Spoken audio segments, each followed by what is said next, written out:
Welcome to this explainer. Today, we're unpacking the truly fascinating mechanics of human growth, learning, and identity, all based on some foundational texts in educational psychology. Whether you realize it or not, the person you are today is the result of a highly complex, ongoing architectural project. So let's take a look at the very blueprints of that project. Okay, let's take a quick look at the syllabus for this mini masterclass. We'll be hitting growth versus development, the principles of human development, the socialization process, theories of social identity, Piaget's cognitive stages, and finally, Vygotsky's sociocultural theory. All right, let's dive right in. Section 1. Growth versus development. We are kicking things off by dismantling a massive misconception right out of the gate. We often use the words growth and development interchangeably, but in psychology, they are wildly different concepts. The crucial point here is that growth, it's merely physical. It's quantitative. It's the measurable changes in your height, weight, and shape. Once you reach your adult shoe size, your physical growth is essentially done, thankfully. But development, that is a continuous, lifelong journey. It's both quantitative and qualitative, encompassing everything from your physical abilities to your mind and your emotions. It's a process that quite literally runs from womb to tomb. And this perfectly illustrates how these developmental circles overlap. You literally can't neatly separate a child's physical motor skills from their language, emotional, moral, or cognitive evolution. For example, think about a child learning to walk. That's a physical development, right?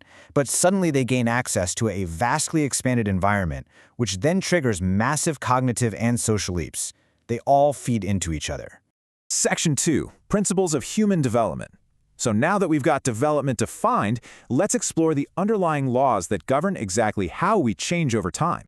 It's a super common trap to think we just march in a straight, linear path toward mastery. But actually, we don't.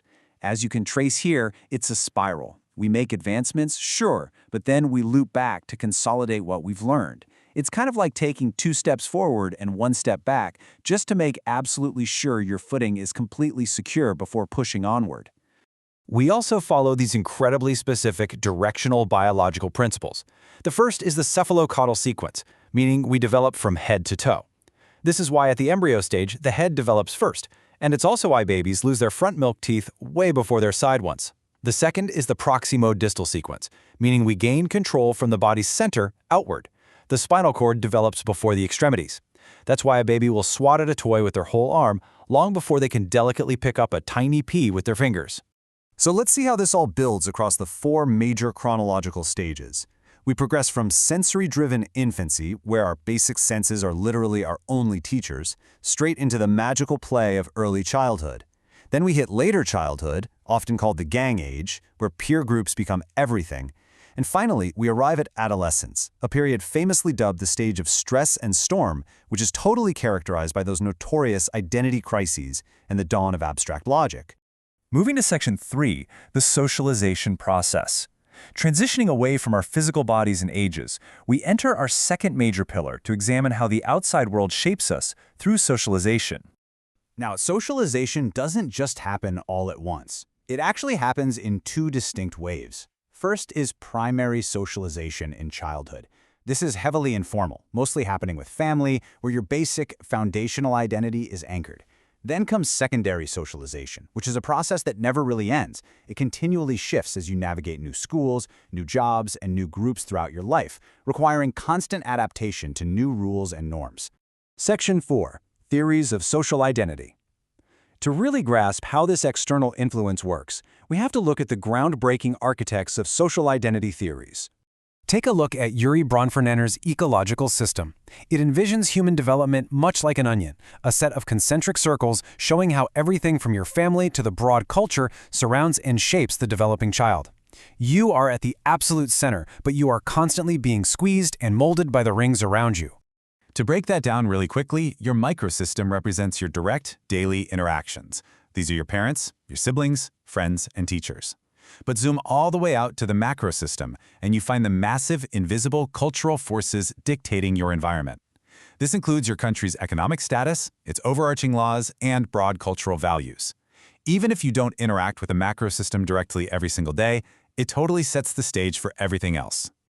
This brings us to a concept that might bend your mind just a little bit: This is Charles Horton Cooley's profound looking-glass self theory. He argues that society basically acts as a mirror. Our identity isn't built in solitary confinement. It's built strictly on how we imagine others perceive and judge us. You literally become a reflection of what you think the world sees. Crazy, right?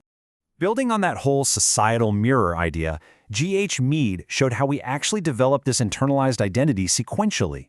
In the preparatory stage, infants just blindly copy what others do. Then, in the play stage, kids start role-playing, trying on one identity at a time, like pretending to be a firefighter. Finally, in the game stage, things get incredibly complex. Children learn how to take on their own role while simultaneously understanding the roles and expectations of everyone else on the field. That is when true social identity is born. Moving on to Section 5, Piaget's cognitive stages.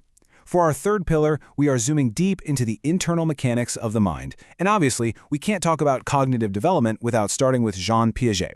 Piaget, who is basically the undisputed father of child psychology, believed that children construct knowledge independently through this really fascinating cycle of adaptation. First, you take in new info that makes sense to you. That's assimilation. But then you encounter something that totally shatters your understanding, creating a mental imbalance or disequilibrium. To resolve that stress, you have to adjust your worldview and manipulate your mental models. That is accommodation. This constant, ongoing loop is literally how we get smarter. Piaget actually mapped this biological learning process onto 4 strict developmental stages. In the sensory motor stage, a baby eventually learns object permanence, the realization that when mom plays peekaboo, she doesn't actually disappear from the universe. In the pre-operational stage, kids master language but remain highly egocentric. By the concrete operational stage, a child masters logic and conservation, finally understanding that pouring water into a taller glass doesn't magically mean there's more water. And finally, in formal operational, the teenager graduates to hypothetical, scientific, and deductive reasoning. Section 6, Vygotsky's sociocultural theory. But listen, Piaget isn't the only voice here. While Piaget focused heavily on independent biological stages, a Russian psychologist named Lev Vygotsky offered a powerful counter-framework. Vygotsky insisted that cognitive evolution simply cannot be separated from social interaction and culture. So the absolute crucial point in Vygotsky's theory is the ZPD, or the zone of proximal development. Think of this as the training wheels phase of learning. It's that sweet spot between what a child can easily do completely alone and what is currently entirely impossible for them. In the ZPD, a learner just needs a tiny bit of help to succeed and reach their maximum potential. That temporary help, or scaffolding as it's often called, comes from an MKO, a more knowledgeable other. The really fascinating thing here is that an MKO doesn't have to be a parent or a formal teacher. It could be a peer, a younger sibling who just happens to know way more about a specific video game, or even a piece of technology. The MKO essentially acts as a bridge, closing the gap in understanding for the learner.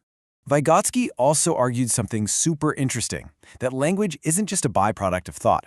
It's actually man's greatest tool for shaping thought. He outlined 3 forms of language.